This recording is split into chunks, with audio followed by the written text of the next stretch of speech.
Pues gracias a todas y todos, bienvenidas, bienvenidos nuevamente a esta edición 2026 de Impact Days, este espacio que hemos creado para poder hacer estas conexiones entre agentes de cambio, emprendedoras, emprendedores, inversionistas, tomadores de decisiones, alrededor de una sola pregunta: ¿cómo podemos colaborar justo para generar un ecosistema de impacto más próspero para todas las personas que participamos en él y también para todas las personas que se benefician gracias a este ecosistema?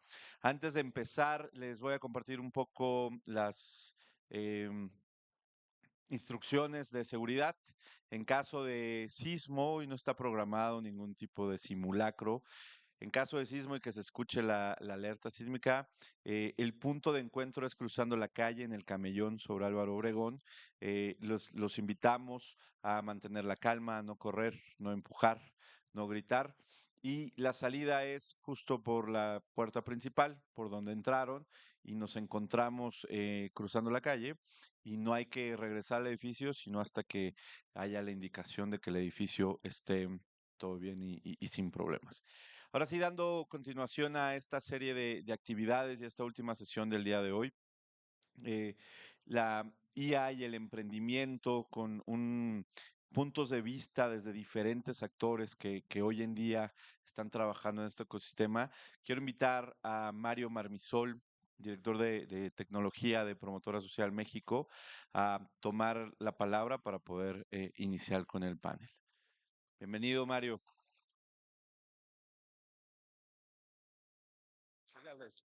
Gracias, buenas tardes. Pues invito aquí a mis compañeros panelistas de una vez acá al estrado. Damaris, por favor, Fabriz, Cristina, Pablo, para empezar. Y gracias por estar aquí todos.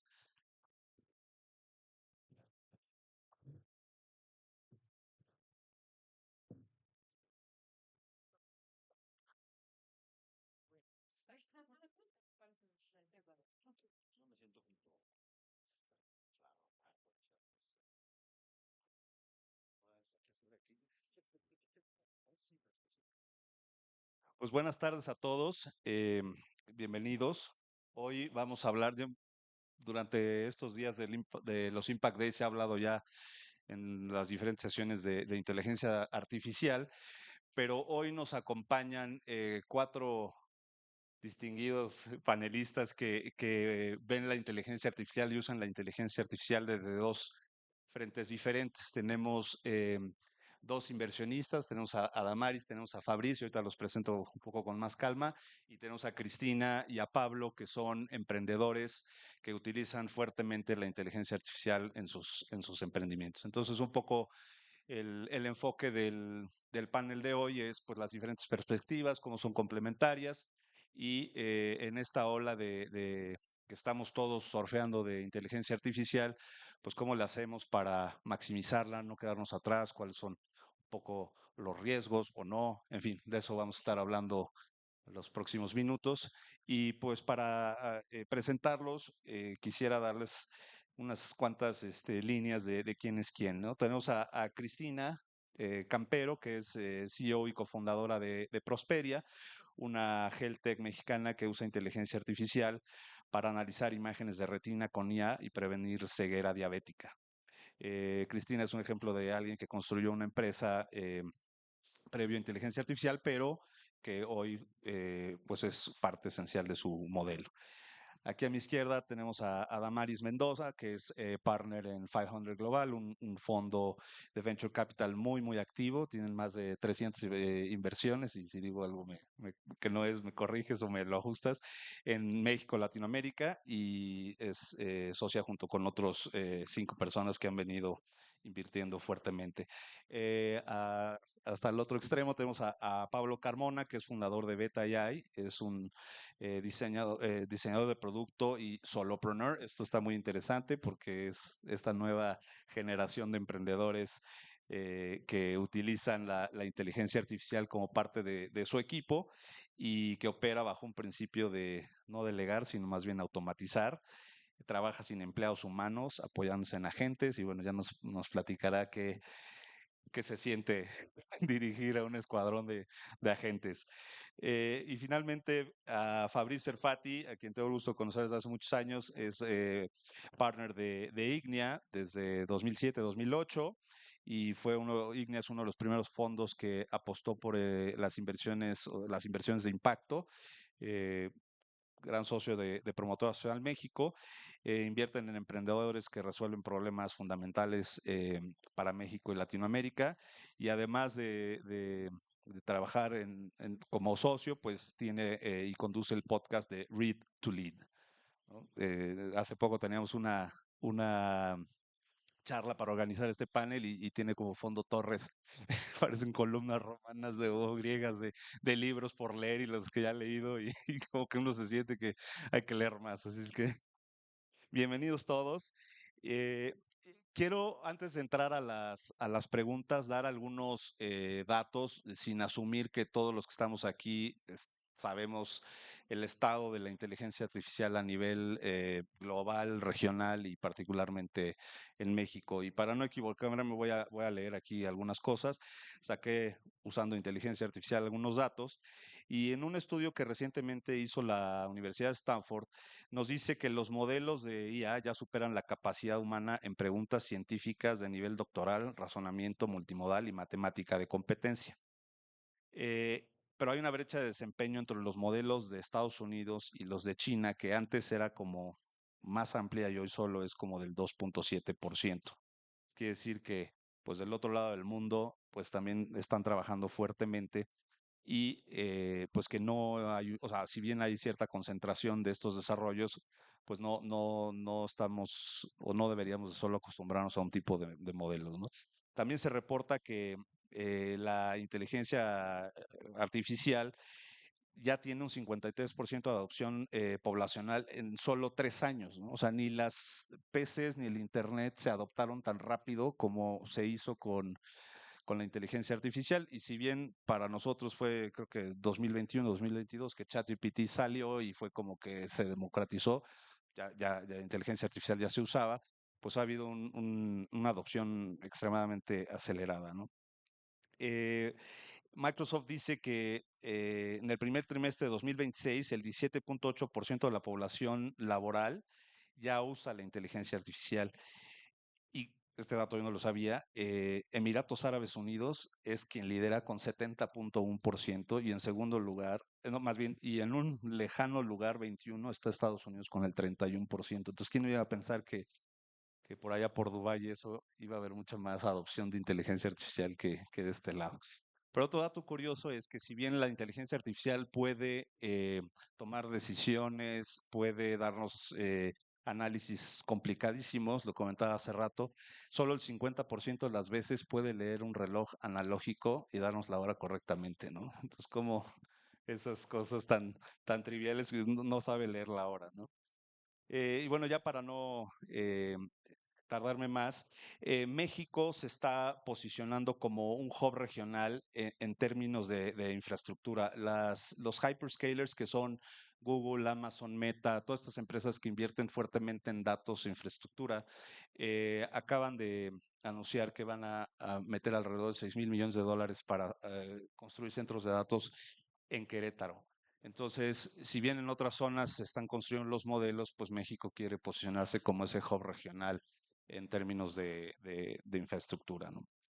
Y bueno, pues ya para cerrar, y que quiero meterlo como parte también de la conversación, pues hace apenas unos días, el lunes, y no lo voy a llevar por el camino religioso simplemente porque pues se está poniendo en el mapa, pues el Papa acaba de deliberar su encíclica que habla en el 95% sobre el uso ético de la inteligencia artificial, ¿no? Entonces, creo que no nos lo tiene que decir el Papa, pero sí es un llamado a que todos usamos esto todos los días y que hay un componente importante de la responsabilidad que tenemos en ese uso. Entonces, bueno, ya perdón por el rollo. eh, y entremos aquí ya a algunas de las preguntas, ¿no? Y voy a empezar con una pregunta, pues muy general, Y quien quiera de ustedes arrancar con la respuesta, bienvenido. ¿Es la inteligencia artificial realmente piensa o es nada más una colección enorme de datos muy bien organizada? O sea, ¿qué es la inteligencia artificial o cómo la entendemos? Quien quiera. Sí, claro. No, tenía que robarle el micrófono al presentador. O sea, a ver, creo que lo que hoy conocemos como inteligencia artificial es una versión 2.3 o 2.4 de lo que antes llamábamos machine learning al final de cuentas. O sea, evidentemente tiene capacidades potenciadas que hacen que parezca que tiene un raciocinio propio hoy a como usamos los LLMs. Evidentemente, si hay modelos que están buscando romper ese paradigma y esa como frontera. Sin embargo, el hecho de que esté condicionado y atienda a ciertas reglas, según lo que consumimos principalmente en América Latina, también supone un riesgo de que esas reglas atienden y responden a las em, eh, situaciones expuestas por quienes las programan, ¿no?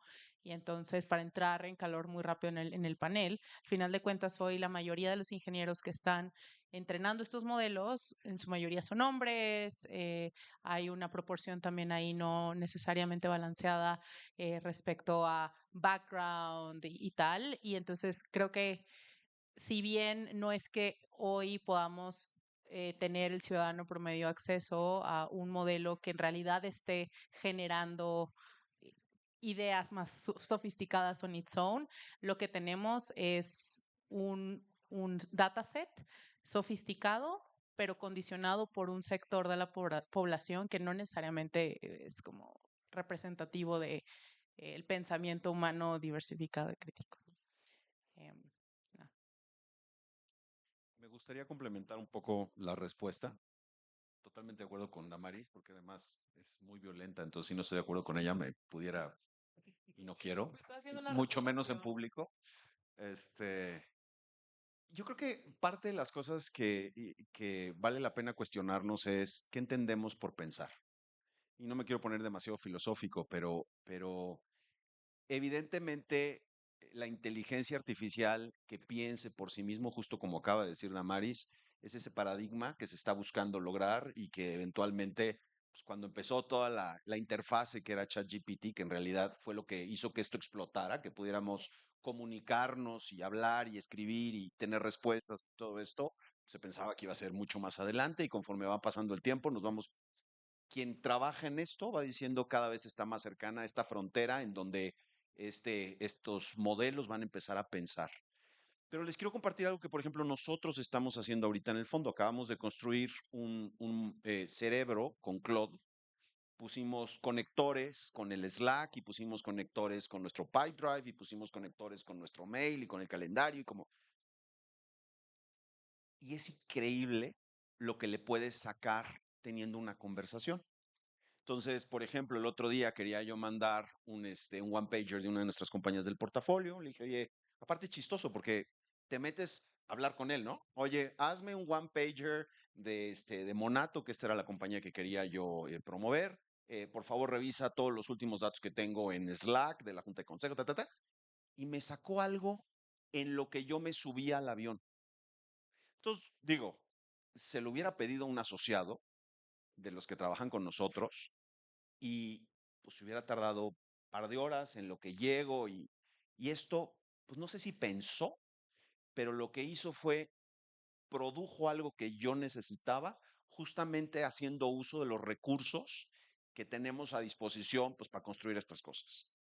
Creo que abre toda una conversación y creo que vamos a llegar ahí sobre si la inteligencia artificial está aquí para potenciar al ser humano o para sustituirlo y le podemos dedicar mucho tiempo al respecto, pero creo que hoy hay un nivel de pensamiento que debemos de, me parece, abrazar y entender y aceptar, porque nos va a permitir hacer, como en el caso de ustedes, mucho más con mucho menos recursos. Y luego la otra es que va a abrir unos debates bien interesantes para los que invertimos. Entonces, el tema del pensamiento como tal, entiendo que es un tema como de definición, pero yo estoy perdidamente enamorado de esta cosa. Y digo, es que esto nos va a dar un nivel de eficiencia como, como seres humanos brutales si somos capaces de aprovecharlo bien. Sí, igual ahí nada más complementar.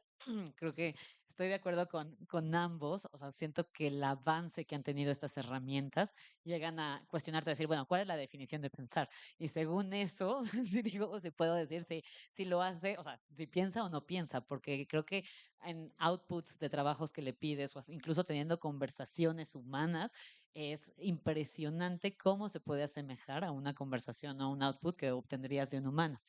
Pero yo creo que también muy de acuerdo con lo que dice Damaris, hay que siempre seguir siendo conscientes que al menos hasta la fecha, esto está cambiando muy rápido, pero al menos hasta la fecha, todavía estas herramientas no tienen una conciencia, no tienen una intención y dependen completamente de no solo quién las entrenó, pero también con qué datos se fueron entrenados, con qué constricciones, con qué reglas tuvieron. Y lo que es real es que a la fecha la mayoría de ellas están sobreentrenadas para satisfacer al usuario, para darte la razón y para continuar una conversación y fomentar un uso. Entonces creo que hay que tener, o sea, hay que aprovecharlas 100%, son una gran herramienta y creo que vamos a platicar eso más en el panel, pero también ser conscientes de sus limitaciones y de sus intenciones. Sí, totalmente de acuerdo. Creo que al final, y justamente empezando este panel, creo que es una muy buena idea platicar acerca de esto. Es decir, es muy importante tener una conciencia muy clara de que es una herramienta que hay que tener mucho cuidado, que hay que ser muy responsable con los usos que tiene, que todavía tiene muchos agujeros, que no está siendo desarrollada de una forma parcial, no solo de hombres y mujeres, sino nacionalmente. Hay muchos temas que hay involucrados que tienen mucha sensibilidad. A mí me gustaría responder la pregunta de dos formas específicas. La primera es si es un conjunto de datos muy ordenado.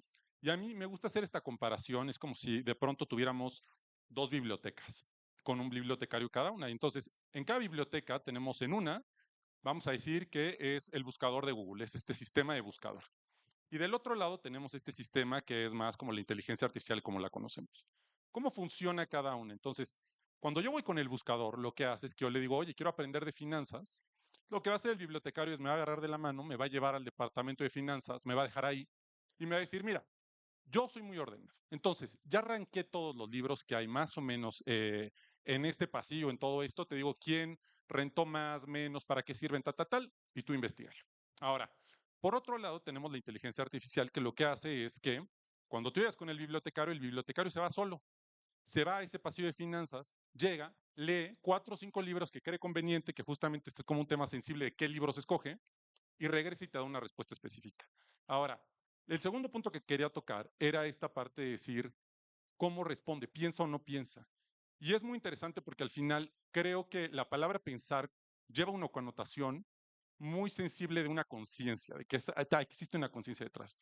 Sin embargo, el proceso este de tener una tesis, encontrar una antítesis y construir una síntesis, que es más un razonamiento, es algo creo que hoy sí existe y sí funciona de alguna manera en el mercado. Buenísimo. Esa era la pregunta de arranque. Así es que bueno, pues muchísimas gracias, ¿no? Y me quedo con el que decías ahorita que si hombres, mujeres o no, pero la parte geopolítica, ¿no? Y los modelos chinos versus los modelos occidentales, o sea, hay todo ahí, todavía mucha brecha, ¿no? Pero bueno, y en esto de usar la inteligencia artificial, más allá de que si nos hagan una tarea muy rápida como la que describía Fabriz, pues ¿cuáles son los riesgos reales de usarla o no?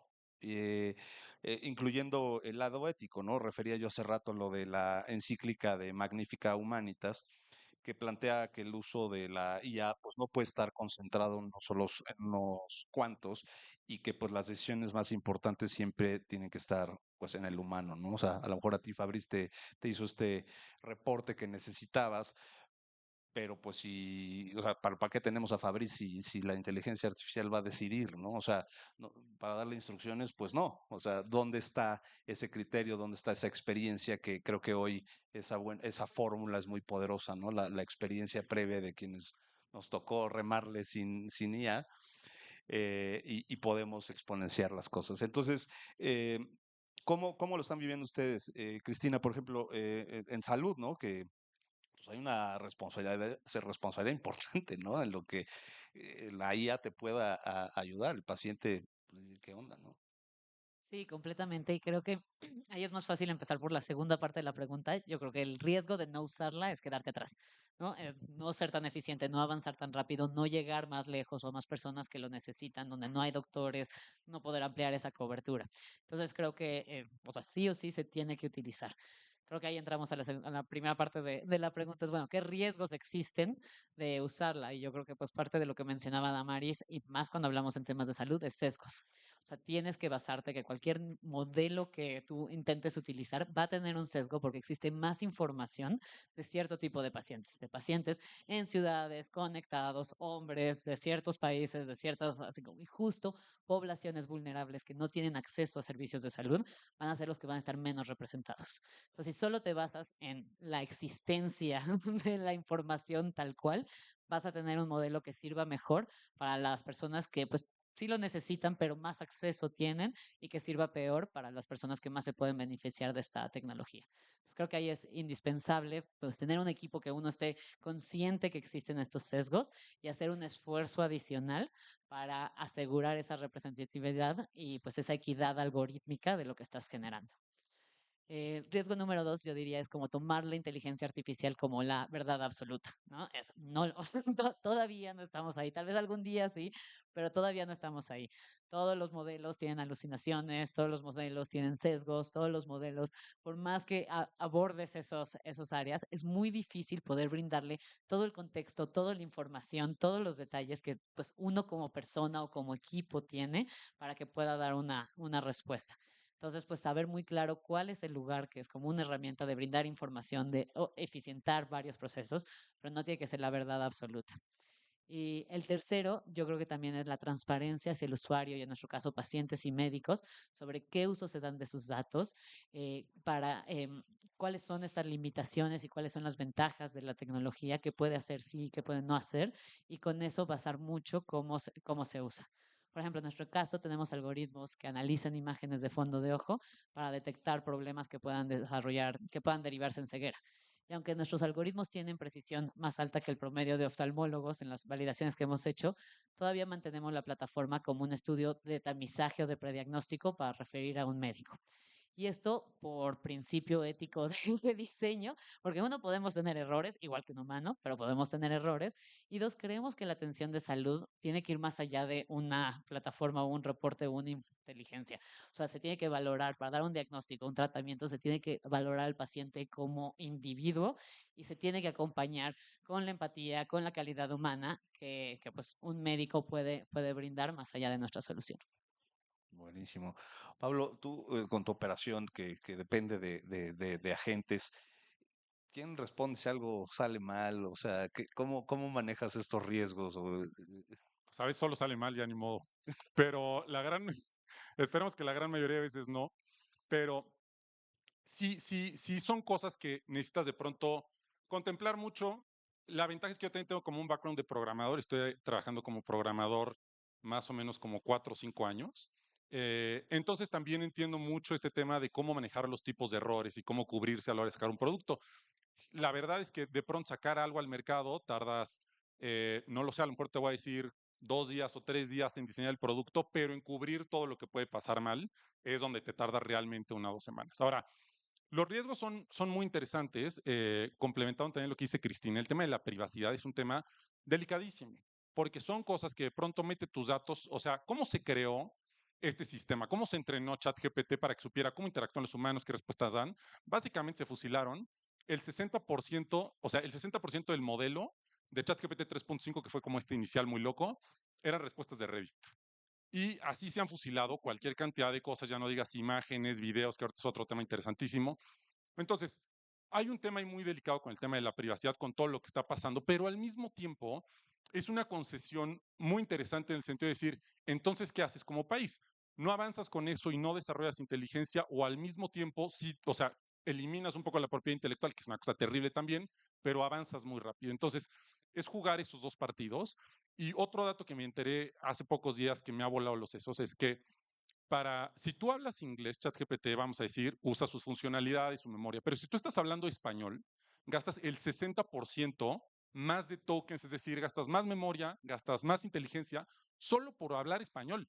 Si tú hablas, de hecho, inglés, pues te mantienes un poco en la línea. Pero de hecho, si tú hablas japonés o si hablas chino, usas solamente la mitad de lo que usaría alguien en inglés. ¿Y esto cómo se refleja un poco en el día a día, ya para terminar? En la idea de que de pronto nosotros solamente por hablar español estamos creciendo mucho más lento que la gente que ve en China usando la misma tecnología, el mismo desarrollo, el mismo modelo, y es una barbaridad eso Wow, en los riesgos que existen. Pues sí. buenísimo. Y Damaris o Fabriz, ¿qué riesgos están viendo ustedes en las empresas que usan IA y que no la dimensionan bien? O sea, o que es nada más un hype o que realmente sí lo vean como parte esencial. La verdad es que, bueno, mi opinión al respecto, porque difícilmente les puedo decir la verdad. em, no, siendo honesto, yo no veo tantos riesgos inmediatos en las compañías en las que nosotros estamos apoyando. Justo como decía Cristina, yo el riesgo que veo muchas veces es que no lo adopten suficientemente rápido y eso precisamente como inversionistas haga que son compañías que no puedan competir en un contexto global. Para mí el riesgo más grande de la inteligencia artificial no tiene que ver con sesgos y ya sé que me estoy metiendo en un brete, pero sesgos tenemos los seres humanos cuando tomamos decisiones todo el tiempo. Para mí el riesgo más grande que tiene la inteligencia artificial es que estamos operando en un contexto como de caja de resonancia, donde creemos que todo lo que decimos alrededor de esto es de verdad. Ese para mí es el riesgo más grande. Y que justifique ciertas decisiones bajo una moral diferente a la que tomaríamos en un contexto distinto del que tomamos con la inteligencia artificial, porque la inteligencia artificial algo que sí te da son muchos datos y te permite justamente manejar esos datos, entender esos datos y te da ciertas realidades que a lo mejor en un contexto donde lo hicieras a patita llegarías a conclusiones diferentes. Desde el punto de vista del emprendimiento, para mí claramente es, si no usas hoy en día la inteligencia artificial y no estás pensando en formas de implementarlo de manera mucho más contundente, se te va a ir el tren. Y se te va a ir en términos de desarrollo de producto, te va a ir en términos de adquisición de clientes, se te va a ir en términos de eficiencias internas. Una de las métricas que nosotros usamos en las empresas en las que invertimos, y nosotros invertimos en etapas un poco más tardías que lo que hace 500, una de las métricas que usamos ya todo el tiempo para medir nuestras compañías es el ingreso, el revenue por empleado. Un poco justamente para fomentar que las empresas crezcan con menos empleados y con más usos de tecnología. Y parte de los paradigmas que tienes que romper, y yo lo estoy viendo ahora con el juguetito este que les contaba, mi primer pensamiento es, pues voy a ir a hablar con tal, o voy a usar este recurso, que al final del día son cosas que ya puedo empezar a hacer yo solo, justamente en el modelo donde pues yo trabajo con agentes, ¿no? Entonces, para mí, desde el punto de vista del emprendimiento, ese es el riesgo más grande en estos momentos. Eh, en caso de que necesites uno, dice. No, a ver, estoy totalmente de acuerdo. O sea, y digo, salvo lo de los sesgos, que estoy de acuerdo, todos tenemos sesgos y unconscious biases. Creo que la diferencia es que justo cuando eres una persona tienes la hermosa capacidad de trabajarlos y como mejorarlos, ¿no? Y tener menos de esos sesgos ya bien identificados. Y concuerdo 100%, o sea, hoy una compañía que no está usando, o sea, creo que incluso hoy ya en América Latina, por todos los datos que hemos estado conversando, vamos tarde. La realidad es que empezamos tarde. Y como región, creo que estamos estacionados, no mal, pero en una capa, en un layer en el que deberíamos estar optimizando nuestro tiempo, energía y recursos en aprovechar lo que otros están desarrollando con modelos más sofisticados, con más capacidades, en lugar de estar peleándonos con hagamos un modelo para América Latina, ¿no? Y entonces esa capa, la capa de aplicación, creo que hoy Vibe Coding es bastante más democratizado el acceso a poder construir algo que en ese layer te ayude a ser más eficiente, menor costo y tal. Y creo que los dos lo hemos podido ver y estoy segura que ustedes también. O sea, hace 7 años los emprendedores que tenían una buena idea y un hunch de mercado tenían que ir a levantar capital presemilla, $50,000 o $25,000 para desarrollar un MVP y con eso empezar a agarrar olfato hacia product market fit o si hay un willingness to pay o si de pronto alguien va a querer pagar por esto. Hoy te lo puedes aventar en un hackathon, nosotros tenemos algunos, por cierto, el comercial, en un fin de semana. Y no tiene que ser algo súper robusto, infalible y que, o sea, quede perfecto, pero te da esas herramientas o esa plataforma de salida para poder empezar a explorar eso que hace 5 años o 7 años era imposible. Entonces, para mí, coincido totalmente, hoy una empresa que no está utilizando inteligencia artificial ya se quedó atrás, o sea, ya no nos va a alcanzar, ¿no? Y ya nada más como para cerrar ese tema, coincido que hoy no hay riesgos estructurales apremiantes, pero creo que nunca deberíamos quitar el dedo del renglón de justo hablar de la parte ética, ¿no? Y no solo en el uso de datos y tal, sino cuál es esa frontera donde de pronto estamos dejando de tomar las decisiones que importan, porque cada vez se va a poner más divertido y más sofisticado y cada vez vamos a tener que cuestionarnos cosas que hoy no tenemos en nuestra cabeza porque no existen y porque no hemos llegado a lo que decimos, ¿no? Cruzaremos el puente cuando estemos ahí. Entonces, solo como dejar siempre ahí un dedo en el renglón de apertura a entender el bigger picture de los dilemas éticos que nos vamos a encontrar en el futuro. Sobre todo salud siendo uno de mis favoritos, y Fabri sabe que me encanta esa parte en particular, pero creo que en en todas las demás industrias que tradicionalmente ha venido a ser disruptivo, vamos a encontrarnos con muy interesantes dilemas éticos a abordar. Buenísimas respuestas, muchas gracias. Y tomando el que no se suba a la ola, se le va a ir el tren, pues pasamos al otro extremo en el que tenemos un solopreneur, ¿no? Que, que usa todo en inteligencia artificial. A él no se le, yo creo que él está construyendo el tren, o no, no se le fue, subió antes que todos. Pero, ¿qué significa ser un solopreneur con agentes? ¿Es una moda, es una nueva categoría? O sea, ¿cómo es tu día a día con, con esta gente? Inclusive no te sientes solo, ¿no? Es solitario, pero luego platico con ChatGPT y se me pasa, ¿no? Pero, em, mira, yo te puedo platicar más o menos cómo es un día a día y te puedo platicar un poco de los agentes que tengo y podemos ir de los que son menos como enfocados a hacer dinero a los que más, ¿no? Entonces, yo, por ejemplo, me acabo de casar hace un año, entonces con mi esposa justamente nos encanta todo el tema de las películas. Entonces, construí un agente que todo el tiempo me está recomendando películas, ve qué cosas hacer. Entonces, todos los jueves me manda qué salió en Netflix, qué salió en HBO, me manda, yo razono con él, le pido, le pregunto, le califico las películas. Entonces, es una cosa muy básica. A lo mejor si le subo otro nivel, tengo otro agente, que yo, por ejemplo, soy fan de los newsletters. En inteligencia artificial las noticias pasan segundo por segundo. Entonces, tengo más o menos 50, 60 newsletters. Le creé otro correo a mi agente, el sistema ya se lo redirige directamente.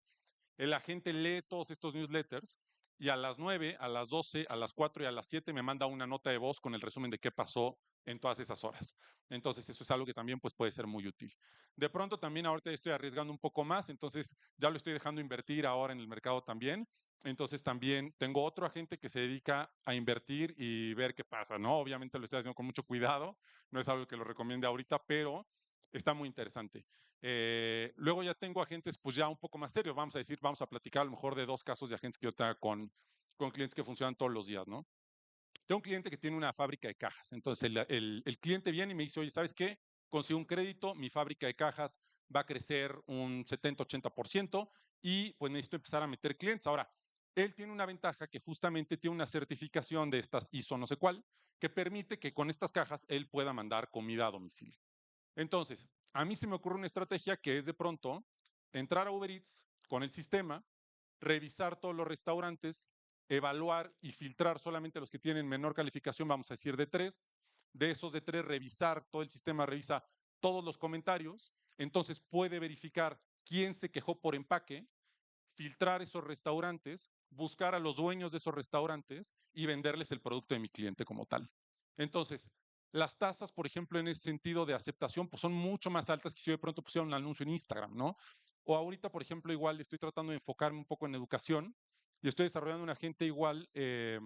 Conocí el otro día en un podcast a una mujer que se llama Daniela Tapia, que tiene una fundación que se llama Libera, que es para mujeres que han vivido situaciones de trata, menores de edad, pero tienen un problema que en el momento en el que se vuelven mayores de edad, ya no saben muy bien qué hacer con ellas si no quieren después de los 18 años, pues echarlas a la calle porque no tienen todavía una formación. Entonces estoy tratando de ver cómo puedo desarrollar una especie como de Duolingo de inteligencia artificial para que ellas con su teléfono puedan tener un negocio que les dé ingresos recurrentes usando inteligencia artificial.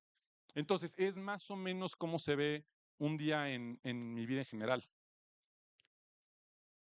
Querían casos de uso, ya hay varios, desde las películas, ¿no? Damaris y Fabrizio, o sea, ¿ustedes invertirían en una empresa con una sola persona? Lo hablamos hace rato, ¿bajo qué condiciones? O sea, ¿cómo? Esos son de los grandes retos que estamos teniendo que lidiar. Ahora, en contrapartida, hoy los negocios necesitan mucho menos dinero. Y es un tema de riesgo. O sea, el problema no es la persona, es si lo atropellan, por ejemplo. Pues perdiste tu inversión. Creo que es de las cosas que estamos teniendo que trabajar. Me parece que en la escala hay un momento en donde vas a necesitar más de una persona y seguramente es como, oye, pues no, yo no tengo 24, más de 24 horas y mis agentes tampoco los puedo multiplicar. Alguien tiene una expertise un poco más en mercados, alguien tiene más en desarrollo, en lo que sea. La respuesta directa a tu pregunta es hoy no. Y no lo hacemos precisamente porque el riesgo que implica y también tiene que ver con el hecho de que nosotros nuestros tickets de entrada son entre 500,000 y $1,000,000 y nuestro haul completo de una inversión son de $7,000,000 de un fondo de 100. Entonces, no hemos ido para allá. Sin embargo, ahora que estamos trabajando en el diseño de nuestro siguiente fondo, pues es una pregunta que nos estamos haciendo constantemente. Porque de nuevo, pues además de que existe este mundo de los solo entrepreneurs, también son capaces de generar ingresos mucho más rápido, llegar a punto de equilibrio mucho más rápido y hay maneras de disminuir un poco el riesgo al cual estuviéramos expuestos ahorita en el modelo que estamos platicando. Creo que sí, justo. Yo hoy sí, justo. Em, Nosotros invertimos mucho antes. Nosotros invertimos tickets de 300,000 a una evaluación de 3 millones. Y tenemos inversiones que hemos hecho en los últimos 6 meses con solopreneur y mujer. Y no es una cuestión de tackle como checkboxes. Es que justo en la etapa en la que nosotros estamos entrando en las compañías, hay una capacidad de llegar tanto más lejos con una sola persona. Evidentemente, por algo existen los equipos, porque necesitas también esta contraparte de decisiones, estrategia, rebotar cosas, a veces las comunidades, o sea, emprender es un trabajo muy solitario y aunque tengas la mejor de las comunidades y grandes amigos que también están emprendiendo, pues en el partnership necesitas tener con quién rebotar cosas, ¿no? Y algo tan simple como por algo existe el water cooling concept, ¿no? Em, pero en etapa pre-semilla, creo que sí hay una oportunidad, por lo menos para ese arranque. Em, y del otro lado, creo que una de las cosas en las que deberíamos poner atención de por qué hay gente que sí está haciendo apuestas por solopreneurs, no nada más tiene que ver con el talento y la corrida hacia adelante, sino que hoy estamos en una industria que tiene 15 años, capaz, 13 años por lo menos validados, desde que empezamos a invertir en empresas de base tecnológica. Y en esos 13 años han pasado muchas cosas. Y pasó la borrachera de 2021, donde todo el mundo estaba invirtiendo tickets descabellados, tuvimos nuestras primeras salidas, tenemos los primeros unicornios, y eso lo que ha hecho es como concretar un ciclo en el que los early employees, a lo mejor de compañías legacy, hoy están saliendo a emprender.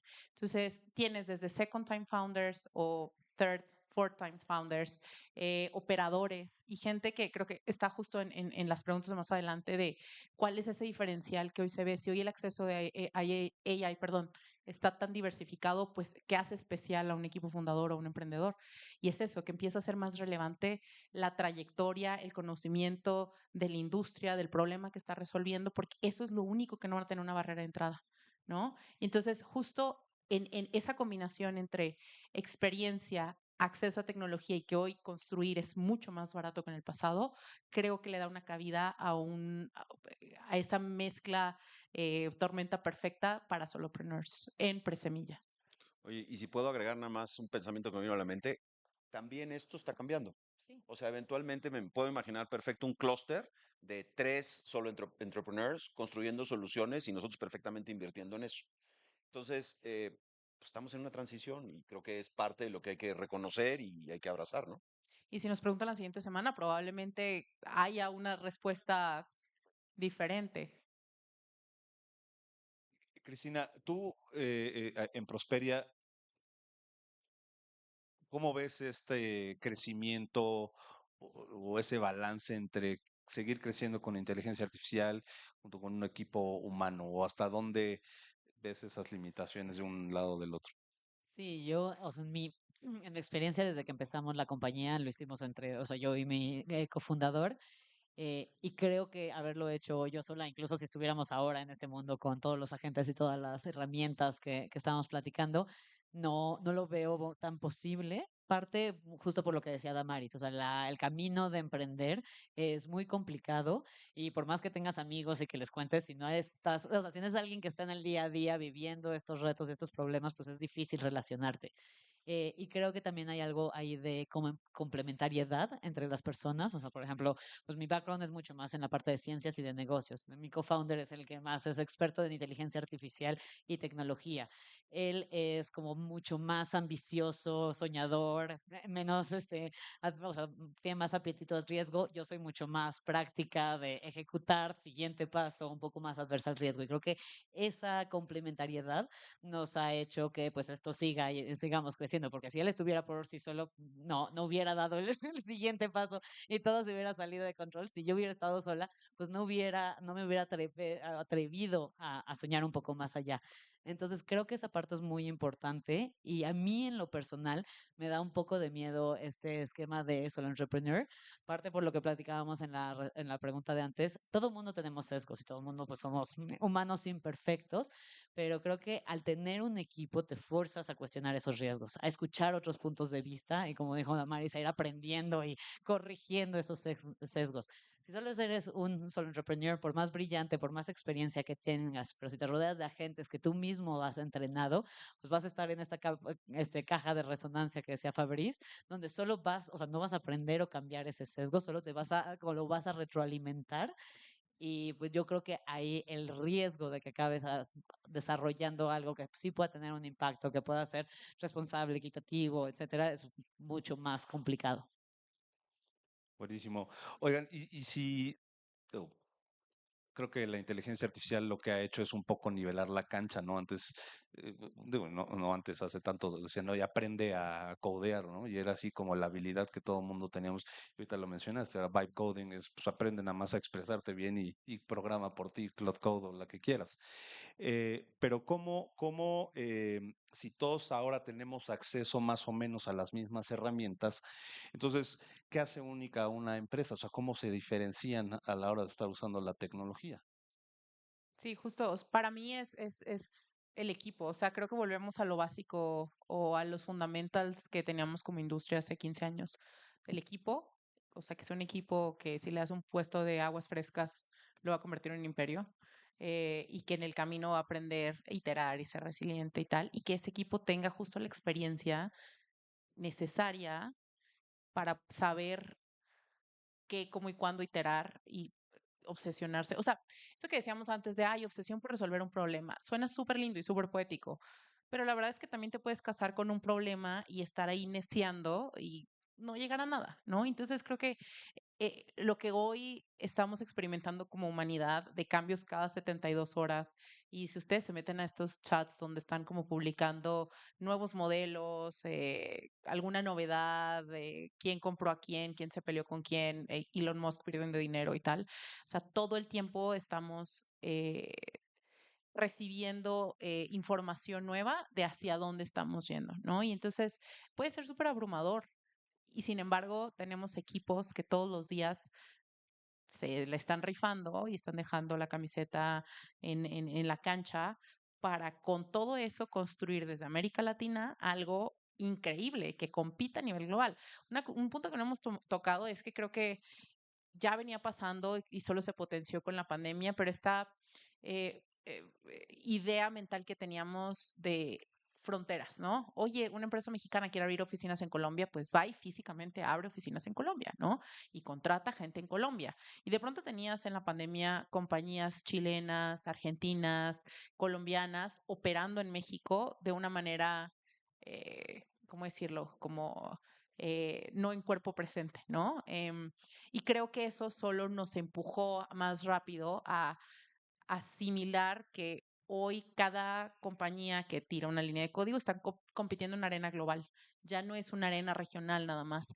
Y entonces, eso nos debería empujar como región y como gente que ve emprendedores a todo el tiempo estar pensando en cómo esto puede ser o sea, la mejor versión que el equipo puede desarrollar y que puede sacar y que eso sea lo que nos represente allá afuera, ¿no? Y justo hablando como de esta bifurcación entre tecnología y humanidad, tenemos todavía problemas bien profundos en la TAM por resolver. O sea, acceso a servicios financieros de calidad, acceso a salud de calidad, acceso a educación de calidad. Tenemos un montón de trabajo por hacer aquí que no nada más nos va a hacer, evidentemente como industria, completar los ciclos, regresarle dinero a nuestros inversionistas, hacer mejores inversiones y tal, sino que también podamos mejorar la calidad de vida y cómo consumimos y cómo vivimos en la TAM.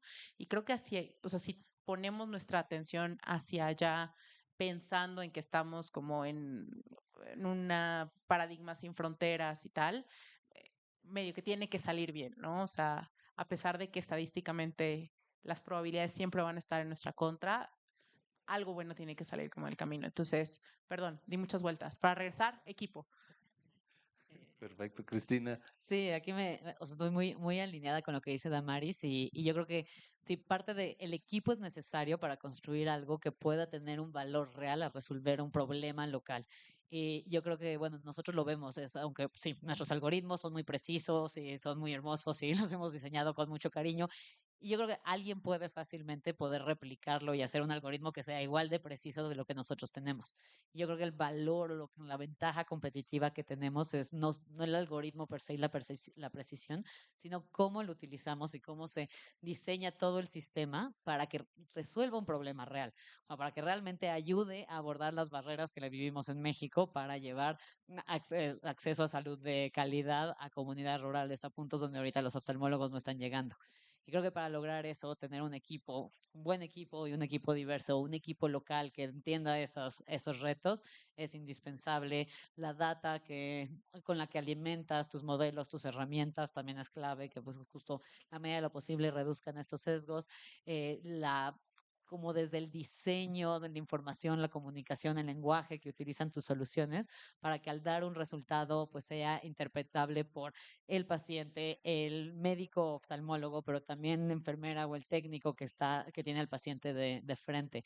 Entonces yo creo que va más allá de decir, sí, todos tenemos acceso a estas herramientas, todos las podemos utilizar, todos podemos crear algoritmos, agentes, soluciones tecnológicas de muy alta calidad y cada vez esa parte siento que se va a volver mucho más un commodity y el valor real es cómo las implementas. O sea, realmente están teniendo un impacto y puede ser un impacto a mejorar salud o educación o pobreza, o puede ser pues cubrirle una necesidad a tu usuario final, es no únicamente en la parte de impacto positivo, pero que pues sí tengan ese valor real más allá de pues es el algoritmo con 95% de precisión. Pablo, ¿tú dónde lo ves? O sea, esta ventaja de usar la IA, o sea, ahorita nos platicas algunos casos de uso, pero es en anticiparse a que puede venir antes que los demás lo vean, en una velocidad de respuesta, en una atención al cliente, o sea, ¿tú dónde ves la ventaja? Mira, yo no puedo responder equipo en este caso, pero lo que sí puedo hacer es esto, creo, y comulgo mucho con lo que dicen en esta parte en específico particularmente, que es el truco que he descubierto que es lo más importante no es exactamente la tecnología, sino es la comunicación del producto hacia el cliente. A mí a veces hay una frase preciosa que yo cuando empecé, la verdad la pasaba muy mal, o sea, en esto tenía muchas juntas, nadie me contrataba, ¿no? Nadie venía conmigo, todo el mundo quería saber, pero hasta que, no me acuerdo en qué lugar saqué esta frase que decía, la gente te compra no cuando te entiende, sino cuando se sienten entendidos. Y esto me cambió a mí la vida, por lo menos como emprendedor, en el sentido de decir, hay veces que luego en efecto la tecnología es tan abrumadora o el desarrollo es tan abrumador que no necesitas explicarlo tal cual. Lo que tú necesitas explicar es, lo que yo estoy haciendo, ¿va a resolver el problema que tú tienes? Sí, problema resuelto. Entonces son cosas que ese es número uno. Y número dos, que creo que también hoy es un problema que enfrenta la industria general de inteligencia artificial, que ya de alguna manera tiene una resistencia muy fuerte. Es muy chistoso porque todo el mundo sabe que tiene que aprender inteligencia artificial, pero nadie quiere. Yo he hecho varios, y no me da pena decirlo, varias pláticas en donde no se presenta nadie. Nadie se presenta porque no les interesa, porque no les llama, saben que tienen que hacerlo, pero no. Hay una historia que a mí me gusta muchísimo, que seguramente muchos de ustedes ya la saben, que era creo que el año más o menos 2000 y en ese momento se inventó esto que fue el disco duro de 1 GB. Y entonces no me acuerdo del nombre de la empresa y creo que es un poco parte del encanto de la historia. Y cuando sale al mercado dice, oigan, ¿saben qué? Puedes tú ya de alguna manera, tenemos un MP3 de 1 GB. Y la gente no entendió nada. Un año después llegó Apple con el mismo producto, solamente que el branding era diferente y decía 1000 canciones en tu bolsillo. Y eso cambió por completo la comprensión de la tecnología como tal. Y yo creo que hoy el reto principalmente que enfrenta esta industria como tal es este. Es decir, no sobreexplicarse. Un programador no llega contigo y te dice, voy a hacer tal cosa, voy a hacer no sé cuál, voy a trabajar con tal código. Te explica si tu página va a funcionar o no. Te explica si tus clientes van a contestar o no. Y yo creo que ese es un poco el reto que está hoy en la calle de cara a la inteligencia artificial como tal. Buenísimo. Vamos a ir bien tiempo. Un tema que no podemos dejar de fuera es el tema de la regulación, ¿no? Eso se comentó también en la mañana. ¿Estamos llegando temprano o tarde? ¿Debemos de regularla o no? Y ahora sí que cuáles son las posturas en algo tan incipiente, ¿no? Debemos de... ¿Y quién lo debe regular para empezar, ¿no? ¿Quién debería ser? ¿Qué opinan? ¿Quién se avienta ahí? A ver, yo creo que hay dos conceptos. Uno es la regulación propiamente y el otro es la autorregulación. Ha sido muy interesante ver cómo Anthropic rebasó contundentemente a OpenAI en el momento donde dijo yo me autorregulo. Y creo que llama a un tema que hemos venido aludiendo, que es un poco la ética que estás usando para el desarrollo de tus productos. La regulación, por definición, siempre debe ir atrás. O sea, van a pasar cosas, se van a construir modelos, productos, va a haber una bronca y a raíz de ahí va a empezar a haber una regulación. Ahora, creo que parte de lo que estamos escuchando en todas estas conversaciones, de hecho, mencionabas la encíclica, la única compañía que estuvo ahí fue Anthropic. Y creo que eso manda un mensaje clarísimo de qué es lo que está pasando. Em, Estamos yendo a tal velocidad que la verdad es que no sabemos qué es lo que podemos construir y lo que puede provocar lo que estamos haciendo. Y entonces definitivamente el mercado hoy está premiando a quien está diciendo, oye, by the way, yo sí le entiendo, yo sí me regulo, porque sé que lo que estoy haciendo es peligroso. Y creo que de lo más bonito que nos está devolviendo esto es esta capacidad de agencia de nosotros tomar decisiones sobre lo que estamos haciendo. Em, Creo que la regulación para los que invertimos es un riesgo gigantesco. Nosotros invertimos hace unos años en una compañía que se llama Erudit, una compañía que lo que hacía era entendía el mood organizacional a través de las comunicaciones, todo esto de manera anónima, o sea, no había fulanito dijo no sé qué, construía un dashboard del ánimo de la organización y proponía soluciones específicas para resolver, pues si había gente que estaba desenganchada, si el problema de compensación, o sea, si la compensación no cubría realmente las expectativas de los empleados, una serie de cuestiones. eh, una compañía pública canadiense nos compró el producto. Nosotros invertimos cuando la empresa vendía algo así como $1 millón ARR, o sea, ingreso anual recurrente. Para cuando la compañía vendía 4 o 5, empezó a tener negocios con esta empresa pública canadiense. A esta empresa pública canadiense tiene que recortar personal. Una de las personas que sale demanda a la compañía canadiense diciendo, por culpa del modelo de Erudit, me corrieron. Y lo que acabó pasando es que estos señores se voltearon con nosotros y nos demandaron. Y a partir de ahí salió la regulación en Europa, donde hablaba justamente de que no podías usar modelos de inteligencia artificial para leer emociones de empleados. Pasó lo mismo en Estados Unidos en algún momento. Aquí en México hubo una iniciativa de ley relacionada con temas de inteligencia artificial, precisamente también tratando de regular esto. Y pues la compañía, que me parece que nosotros nunca pensamos que pudiera haber pasado esto, pues tronó como ejotes y ahí perdimos $4 millones. Entonces, a ver, es parte de hacer negocios, o sea, pues ni hablar, así están cambiando las cosas. Creo que la regulación va a tener que eh, evolucionar de manera profunda y va a tener que entender bien de qué estamos hablando, pero si nosotros mismos ahorita no podemos entender muy bien qué es lo que estamos haciendo, pues tenemos que esperar que la autorregulación sea la clave en lo que tenemos un entendimiento mejor y empezamos a tener una regulación que funcione mejor. Sí, o sea, nada más agregaría que creo que es como estas ruedas de hámster en la que estoy 100% de acuerdo. La regulación siempre va a ir un paso atrás y así debería ser. Creo que como en muchas de las cosas que son tan transformacionales, en la medida en la que hay una coordinación de diferentes actores y no se espere como que cada entidad pública o privada proponga una regulación y luego que un gobierno venga y lleve la pauta. Digo, lo hemos visto por ejemplo, cómo ha sido con la ley FinTech en México. En su momento fuimos los primeros y hoy estamos bastante atrás comparados con el resto de la región, ¿no? Y es nada más a nivel continente, estamos hablando a nivel global, qué tan más complejo esto puede ser. Entonces, o sea, coincido 100%, es el riesgo.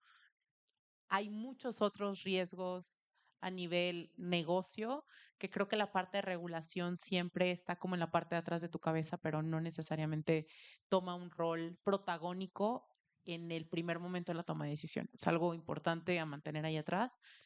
Repito, para mí que la parte de regulación ética, sobre todo en salud, es lo primero que nos va a dar lata, ¿no? Y que nos va a hacer repensar ciertas cosas y creo que está bien. Em, y de ahí muy cerca, capaz algunas instancias legales, no sé, se va a poner divertido, pero creo que justo también no creo que sea una de esos temas donde hay que dejar que el mundo gire y tú te quedas nada más sentado como espectador. Si hay como espacios a contribuir desde nuestras trincheras, creo que es responsabilidad compartida hacerlo.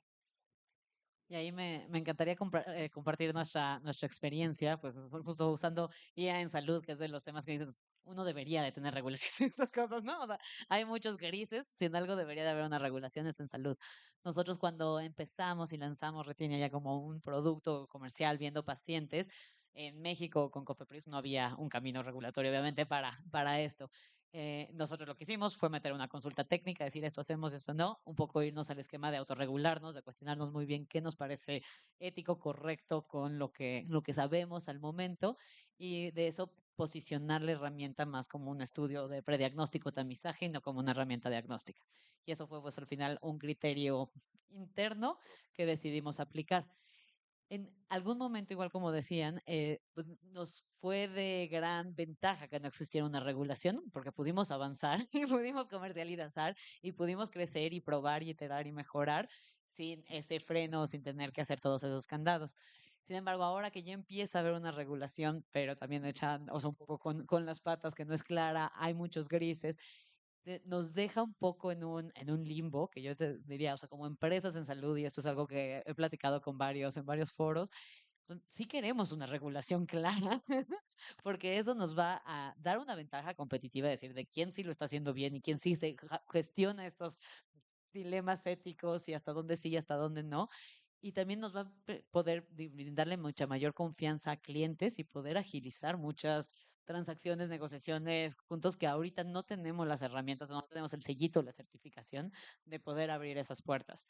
Entonces, creo que sí es una herramienta de doble filo porque como comparto completamente la opinión de la regulación, siempre está atrás. Si no tienes que esperar a que haya una regulación para hacer algo, hay que avanzar y autogestionarse, pero creo que en la medida en que tanto fondos, empresas, startups podamos trabajar en forzar o acelerar esa regulación, va a ser un beneficio para todos. Incluso uno de los temas que no mencionamos, pero la misma protección de lo que tú estás construyendo. O sea, tus propios algoritmos hoy en día, la verdad es que están muy desprotegidos. La propiedad intelectual en México siempre ha sido un tema, ¿verdad? pero hoy se está volviendo algo todavía un poco más, o sea, es más grave porque es el core de tu negocio. No, por ejemplo, si no está regulado, bueno, la regulación tiende a inhibir también, aunque pues te Claro. puede servir como un marco de referencia, pero por ejemplo, si estamos en las empresas propiciando que los colaboradores usen inteligencia artificial, llegan a crear alguna solución para la propia empresa, pues ¿de quién es, no? ¿Es de la empresa porque el colaborador trabaja ahí o es de él porque es propiedad intelectual? O sea, ¿dónde están esas fronteras, no? ¿Dónde es un propietario o dónde es, pues, no? Lo que aquí construyas es nuestro. O sea, creo que con la laptop de la empresa, ¿no? Y la cuenta de cloud de la empresa. O sea, creo que sí hay ahí cosas. Y luego en la autorregulación, pues ojalá que tengamos pues personas con una buena moral y una buena ética para autorregularse, porque lo acabas de decir, ¿no? Anthropic estuvo en el lanzamiento de la encíclica y OpenAI anda ahí apoyando al Pentágono y sin causar polémica, ¿no? Entonces, ¿dónde te ubicas, ¿no? Adelante. Bueno, sí, adelante, adelante. Yo pienso lo mismo al final que ustedes. Comparto la verdad, con toda sinceridad, creo que explicaron todo perfecto, la verdad. Nada más por aquí, por efectos de tiempo, porque Fabriz tiene que salir. Nada más una para cerrar. Hemos hablado durante casi una hora de que pues esta es la ola en la que hay que estar. Y sin embargo, hay gente que pues no ha ni siquiera no, abierto un chat GPT ni preguntar. Mi mamá dice, no, odio la inteligencia artificial, ¿no? Yo creo que se ve, no sé, se ve más como que eso no es para mí, yo soy de otra generación, pero ¿qué podrían decirle a la gente? O sea, como que, porque hablamos de que se lanzan empresas con inteligencia artificial solitas o se usa para apoyar o avanzar, pero ¿cómo empieza uno, no? Alguien que no esté muy en el tema, ¿en qué empezaría o cómo empezaría?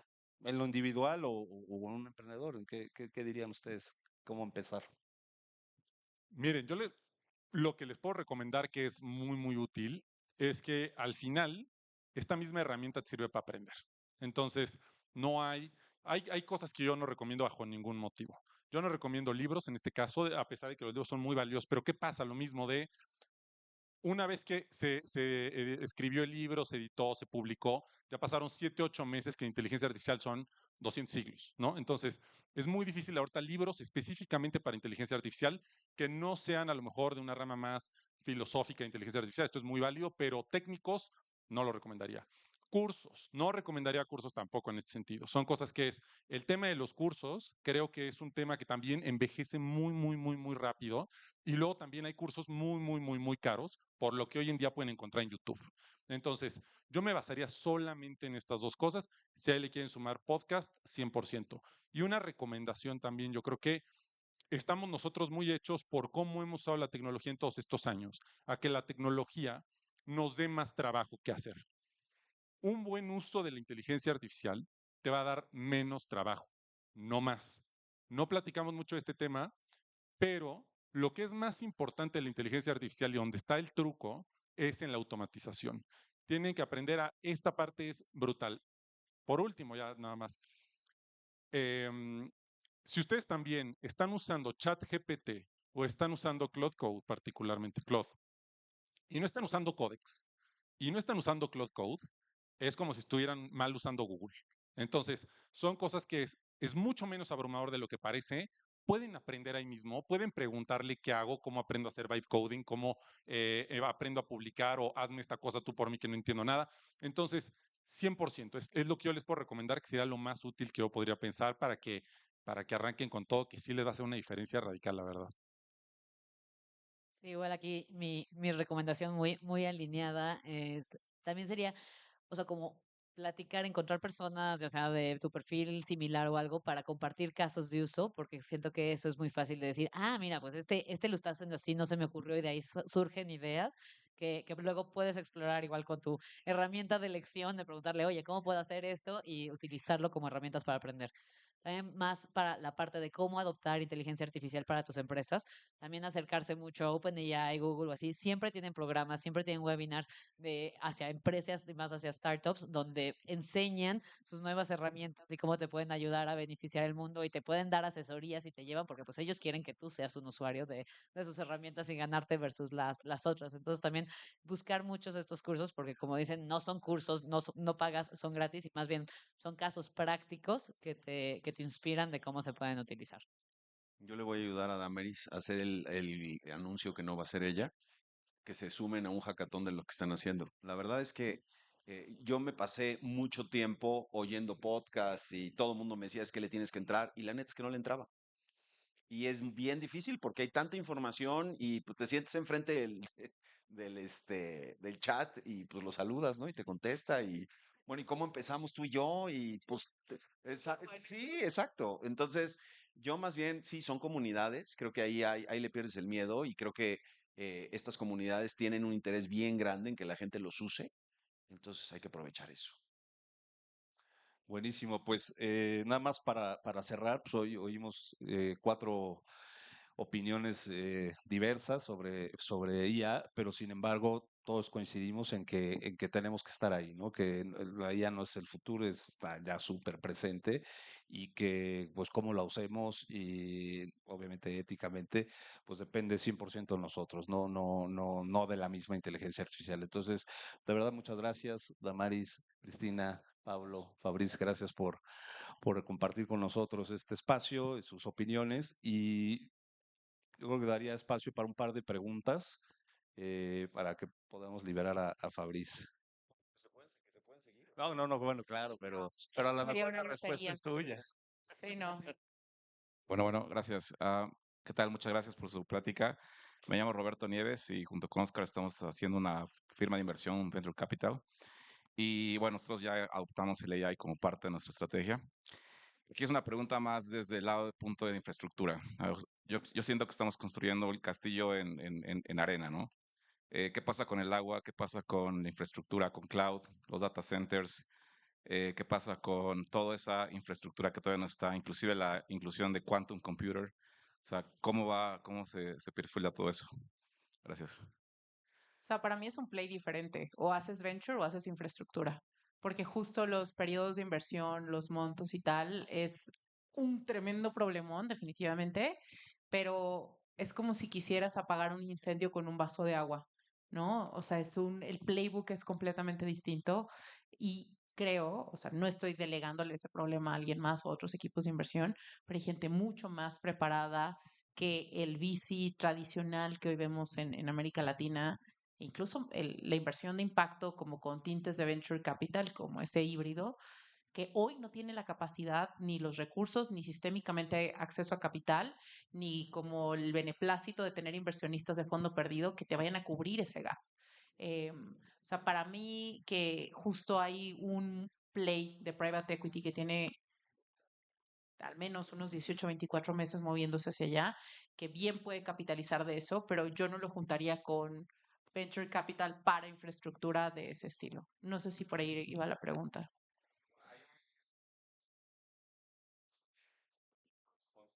Entonces, cuando hablaron de los Emiratos, de la adopción, nosotros tenemos contacto que lo pedí con el VARA, que es el Virtual Assets Regulatory Authority, y me dieron una cita en 2 días. No sé si en México hubiera una agencia que diera una cita en 2 días para venir nosotros, y total, resultó que no necesitamos una licencia y tal. Entonces, la innovación basta, hace un catch-up como debería ser. Ya ni un paso atrás, está haciendo catch-up porque vieron que es la única manera de llegar al 70% de adopción. Entonces, en el caso, yo creo que lo que Roberto también quería tocar es que nosotros somos un data-driven VC. O sea, no hay de otra. No hay de otra. O sea, y si en Latinoamérica, o sea, la gente empieza así, o sea, es la única manera de competir a nivel global. Entonces no están opuestos. La infraestructura, o sea, alimenta al VC, porque si no, te quedas atrás, así como lo veo. Totalmente. O sea, al final creo que quien no esté tomando decisiones de inversión hoy usando o sea, toda la data disponible se está equivocando. De acuerdo.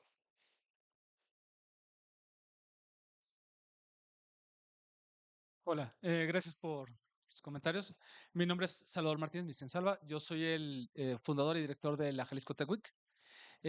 Una pregunta súper rápida. Hace varios años, cuando estaba toda la parte de Machine Learning y toda la parte de programación, hay un eje o digamos un personaje muy importante en las startups que se llama el Product Manager, ¿no?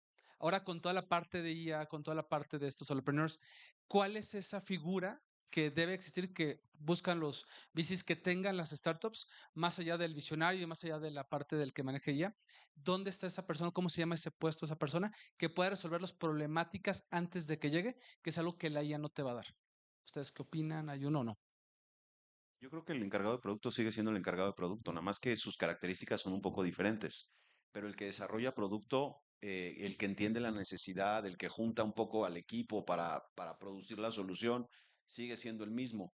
Quizá el que ha cambiado un poco más es el CTO de la organización. Hoy en día, a lo mejor el coder como tal, así duro, que se pasa en la computadora horas y codea toda la noche, ya tiene un perfil un poco diferente y a lo mejor ya más te vas a un arquitecto de soluciones que propiamente alguien que esté programando soluciones. Pero en términos de producto, creo que hoy es más importante que nunca, porque las iteraciones son súper rápidas, las pruebas que tienes que estar haciendo de cuál pega, cuál no pega, cuál es el pricing, qué características tiene mi solución y todo ese rollo va a seguir siendo igual. Al menos es mi opinión. Sí, yo comparto tu opinión completamente. Creo que sigue siendo esa parte de diseño crítico del producto. Solo siento que ahora, pues, esa persona tiene más cosas de que preocuparse o más cosas que entender y que considerar de lo que antes y más rápido de lo que antes, pero sigue siendo el rol central del diseño. Y si lo pensamos así, o sea, creo que hoy lo que puede sustituir con promptear es saber hacer buenas preguntas y eso justo es el core de ese rol, ¿no? Buenísimo. ¿Alguna otra pregunta? Por allá. Esta es muy, muy práctica. Bueno, primero felicidades a los cuatro. Padrísimo compartir de este tema tan relevante hoy en día. Y esto es más técnico, a lo mejor como para los que estamos aquí, los que conocen, los que no conocen, los que conocen poquito, los que conocen más. Pero ¿qué herramienta de las que ustedes han implementado recomiendan para nosotros? O sea, ¿cuál sería su favorita? O sea, yo era una detractora de la primera versión de Cloud y ahora igual que Fabrice estoy enamorada un poco. Es mucho más sencillo para construir agentes que te automaticen procesos, pero si yo volviera a empezar de cero, cero, cero, Lovable. Lovable es una herramienta que es muy fácil de entender porque el prompt que ves entiendes cómo funciona eso en una terminal, pero tú nada más estás viendo después el producto final. Yo sé que hay entusiastas de otro tipo de herramientas también en la audiencia, pero yo empezaría por Lovable y como a practicar, a acabarte los tokens todos los días. Y algo que no dije en la pregunta anterior, que creo que es súper importante, la mejor forma de aprender es haciendo. Quememos tokens hasta que nos salgan caros. ¿Y los demás? Yo te diría ChatGPT, en este caso. Es una cosa muy loca porque un día es bueno Claude, otro es ChatGPT, otro día van de atrás para adelante. Pero te voy a decir que yo invertiría los $20 en ChatGPT. Yo sé que es un esfuerzo, hay que ponerlos. Y dentro de ChatGPT, yo sí haría consciente el tema de platicar con ChatGPT por voz 5 o 10 minutos. Yo lo uso hasta para practicar inglés. O sea, estar constantemente ahí platicando, viendo cómo piensa, viendo cómo toma decisiones, tratando de entender, yo haría ese esfuerzo. Desafortunadamente ahorita creo que es el único que lo tiene como voz directamente. Gemini lo tiene, pero sus respuestas son más cortitas, que es igual le sirve también. Si por ahí no quieren gastar, creo que el de Gemini de Google sí viene gratis, pero yo le invertiría mucho al tema de voz. Creo que va para allá, creo que sí. Sí, yo diría también, o sea, no casarte con una sola herramienta, creo que están evolucionando mucho y en mi experiencia, o sea, a mí me gustan ChatGPT más para ciertas cosas de análisis de racional, Google más para deep search, me gustan mucho los reportes que te generan o para escribir emails o hacer cosas más de comunicación. Entonces, pues es probar y cada quien yo creo que vas a tener afinidades a diferentes herramientas y pueden funcionar para otras cosas. Está molestando.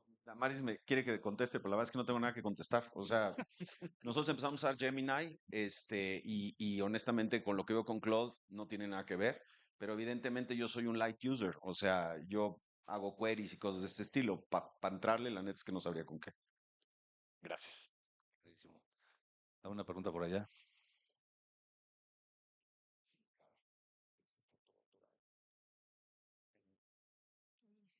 Muchas gracias. Felicidades por la presentación muy clara y además muchas posiciones encontradas, ¿no? Entonces eso fue muy enriquecedor. He escuchado en varios foros este valor de ser de que se está llegando tarde, ¿no? Pero un poco relacionado con lo que nos platicó Pablo de el MP3 de 1 GB y Apple, a veces el que llega primero le cuesta más trabajo, ¿no? Entonces, en América Latina y principalmente en México, ¿cómo se podría orientar mejor la orientación a que el emprendedor sea más como un copycat o que aproveche esa ventaja de llegar después y que no llegue al principio y que el riesgo de quebrar, ¿no? De que el emprendimiento no funcione, pues sea más grande? Sobre todo, no sé, Fabriz, pero los demás también. A ver, nosotros, como vimos hace 10 años, el tema del emprendimiento veíamos una gran oportunidad en América Latina de invertir en modelos de negocios que ya estaban probados en otros lados. Y entonces, efectivamente, la palabra copycat venía como muy seguido. Y entonces, pues no tienes que inventar el hilo negro, lo que tienes que hacer es tropicalizar una solución y que jale en este mercado. Ahora, cuando te pones a pensar y un poco en línea lo que decía Damaris, que en América Latina somos 450 millones de personas, que la edad promedio es de 32 años, que tenemos un ingreso per cápita alto comparado con otras regiones del mundo, pues el nivel de conversión es altísimo. O sea, modelos digitales convierten muy fácilmente en América Latina. Creo que hoy el tema sigue siendo la capacidad que tenemos de entender a nuestros clientes, a nuestros consumidores, a las empresas en los modelos B2B. La gran ventaja es que ya no tenemos que hacer copycats. La infraestructura ya existe. Hoy podemos construir, y era la capa a la que se referencia también Damaris, esta capa de aplicación que trabaja por encima de modelos ya mucho más robustos. Em, el gran reto es entender a las personas que consumen. Y ahí, por ejemplo, en la parte de B2B, pues es entender que en México quieres vender una solución enterprise, pues te va a tomar 18 meses. Así es. La otra cosa es que vas a llegar a ingresos mucho más rápido también, con dinero, con mucho menos dinero. Entonces, si logras balancear ese equilibrio en el contexto, digamos, cultural en el que nos movemos, yo creo que tenemos una ventaja competitiva gigantesca. Hace relativamente poco, hace no creo que ni tres semanas, estuve en un evento que organizó Stripe, donde por primera vez vino Antrópica a México. Estaban interesadísimos en entender, oye, ¿cómo se hacen las cosas acá? Y las personas que le pueden explicar pues, somos nosotros. Entonces, muy a diferencia de una época en donde, oye, pues vamos a hacer el Uber mexicano y vamos a hacer ya sabes, creo que ahorita ya no necesita, ya la ventaja competitiva de construir la tecnología ya no es. Y hoy en día la gran ventaja competitiva tiene que ver con el entendimiento del mercado y al punto de si es tecnología que nos sustituye o que nos aumenta.